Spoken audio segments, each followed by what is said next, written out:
Kuna taarifa hapa kutoka kwa mkuu wa majeshi ya Israel, Luteni Jenerali Eyal Zamir, amesema kwamba jeshi la Israel liko tayari kufanya mashambulizi muda wowote endapo tu litapokea amri ya kufanya hivyo. Sasa ripoti inaeleza kwamba mkuu wa majeshi ya ulinzi ya Israel IDF Luteni Jenerali Eyal Zamir amesema jeshi la nchi hiyo liko katika hali ya utayari wa juu na lipo tayari kujibu kwa nguvu dhidi ya mashambulizi ya makombora yaliyofanywa na Iran kuelekea Israel. Akizungumza Jumatatu kufuatia shambulio hilo, Zamir alisema kuwa vikosi vya Israel vimejiandaa kikamilifu na vitachukua hatua za kijeshi mara tu vitakapopewa amri rasmi. IDF itamshambulia adui kwa nia thabiti mara tu amri itakapotolewa, alisema Zamir, akisisitiza kuwa jeshi lina uwezo na utayari wa kutekeleza operesheni za kulipiza kisasi ikiwa hali hiyo itahitaji hivyo. Kauli hiyo imekuja baada ya Iran kurusha makombora kuelekea maeneo ya kaskazini mwa Israel katika kile kinachoelezwa kuwa ni jibu la mashambulizi ya Israel dhidi ya ngome za Hezbollah katika mji mkuu wa Lebanon, Beirut.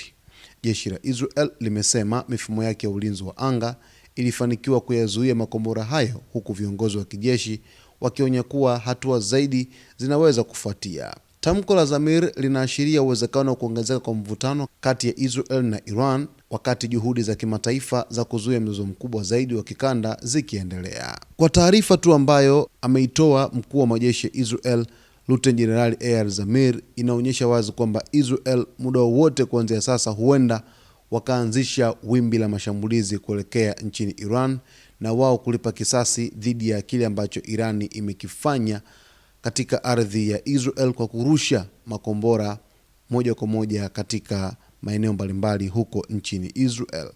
Kiuhalisia hali si nzuri sana na haiashirii amani katika ukanda huo wa Mashariki ya Kati kwa ujumla.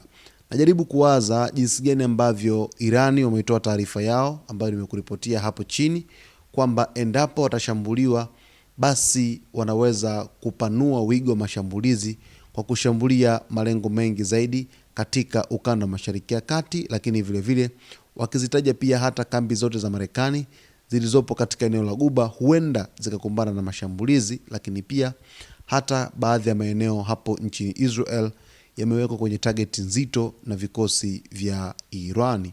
Hadi kufikia sasa hakuna chochote ambacho kimeamriwa kwa jeshi la Israel IDF kwamba watafanya shambulizi au la, licha ya jitihada za rais wa Marekani Donald Trump kutaka kusawazisha mambo kwamba Israel isiendeleza mashambulizi yake huko nchini Iran kwa kofia kwamba makubaliano huenda yakavunjika moja kwa moja. Basi mtazamaji wetu, kwa taarifa zaidi ni kuombe uendelee kuwa nasi wakati wote. Nitakujuza yote ambayo yanajiri katika anga za kimataifa. Kama bado hujaweza kusubscribe, ni kuombe uweze kusubscribe channel yetu, kulike, kucomment pamoja na kushare.